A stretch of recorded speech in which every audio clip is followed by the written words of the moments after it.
नमस्कार, मैं हूं प्रमोद और आप देख रहे हैं द भारत खबर। मध्य प्रदेश के एक प्रेमी जोड़े की प्रेम कहानी का अंत गांधीनगर के एक होटल के कमरे में ऐसे होगा ये किसी ने नहीं सोचा होगा। आधी रात को पुलिस और परिवार के सदस्यों की मौजूदगी में प्रेमिका का चाकू से गला काटकर बेरहमी से हत्या करने के बाद प्रेमी ने खुद उसी चाकू से अपना गला काटकर आत्महत्या की कोशिश की। चिलोड़ा पुलिस ने इस पूरे मामले की जांच शुरू कर दी है। पुलिस की शुरुआती जांच में चौंकाने वाला खुलासा हुआ है कि पेशे से बिल्डर प्रेमी संतोष अपनी प्रेमिका रजनी के पिता के नए घर का निर्माण कर रहा था। इस दौरान दोनों के बीच प्यार पनपा और पिछले 3 वर्षों से वे साथ घर बसाने के सपने देख रहे थे। इन सपनों का अंत आखिरकार होटल के एक बंद कमरे में खूनी अंजाम के साथ हुआ। मध्य प्रदेश के पीपरसमा गांव की रहने वाली 21 साल की रजनी 7 जून को अपने ही गांव के संतोष जाटव नाम के युवक के साथ घर से भाग गई थी।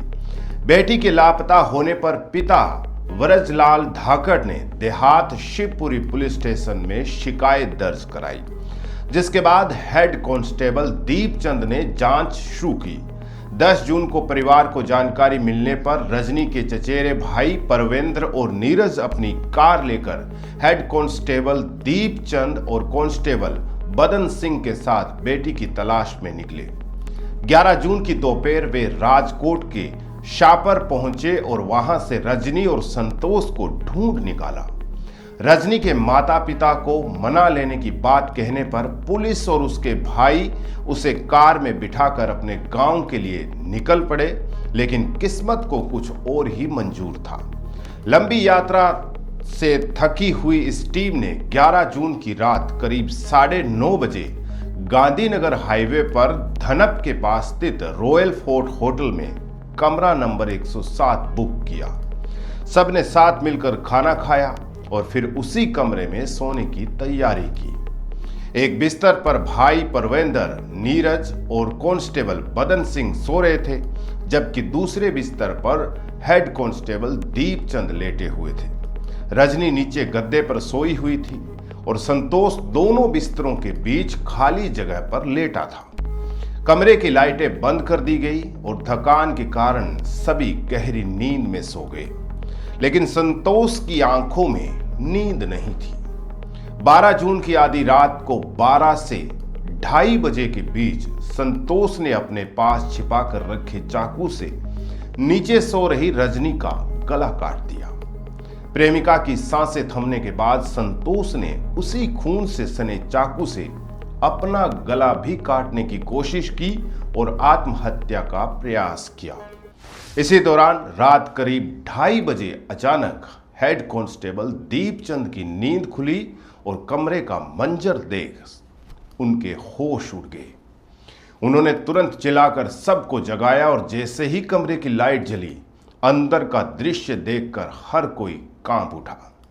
रजनी खून से लथपथ हालत में संतोष की गोद में पड़ी थी और संतोष भी गले से बहते खून के साथ हाथ में चाकू पकड़े बैठा था।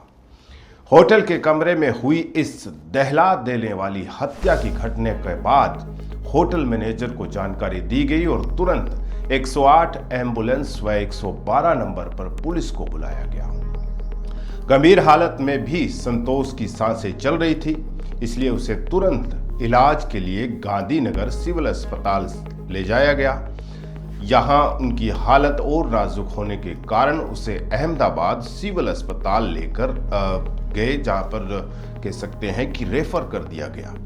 फिलहाल वो वहाँ पुलिस की कड़ी निगरानी में मौत से जंग लड़ रहा है। पुलिस जांच में पता चला है कि रजनी और संतोष एक ही गांव के रहने वाले हैं। संतोष कंस्ट्रक्शन का काम करता है।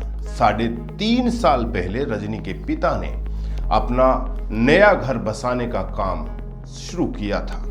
इसके बाद संतोष ने अपने कारीगरों के साथ घर बनाने का काम शुरू किया। रजनी का परिवार खेती बाड़ी से जुड़ा था, इसलिए घर का सारा आर्थिक कामकाज रजनी को सौंपा गया था। इस वजह से जब नए घर के पैसे देने होते थे तो रजनी ही संतोष को पैसे देती थी। इस तरह दोनों एक दूसरे के संपर्क में आए और नया घर बनने के दौरान 3 साल में दोनों को एक दूसरे से गहरा प्यार हो गया। एक ही गांव का होने के कारण वहां घर बसाने का सपना पूरा नहीं हो सकता था, इसलिए दोनों भागकर राजकोट आ गए। वहां उन्होंने किराए का मकान लिया और जीवन की जरूरतों का सामान भी जुटा लिया। हालांकि जब दोनों भाइयों और उन दोनों को मध्य प्रदेश ले जाया जा रहा था तो पुलिस ने संतोष की तलाशी ली, लेकिन महिला पुलिसकर्मी न होने के कारण रजनी से अपना जरूरी सामान ले लेने को कहा। इसलिए रजनी ने एक बैग में सामान के साथ सब्जी काटने वाला चाकू भी रख लिया। इस बात से पुलिस और दोनों भाई अनजान थे। गांव लौटने के बाद अपनी प्रेमिका के साथ नया जीवन शुरू न होने पाने के डर से संतोष ने ये कदम उठाया होने की प्राथमिक जानकारी सामने आई है। संतोष अभी अस्पताल में मौत से जंग लड़ रहा है।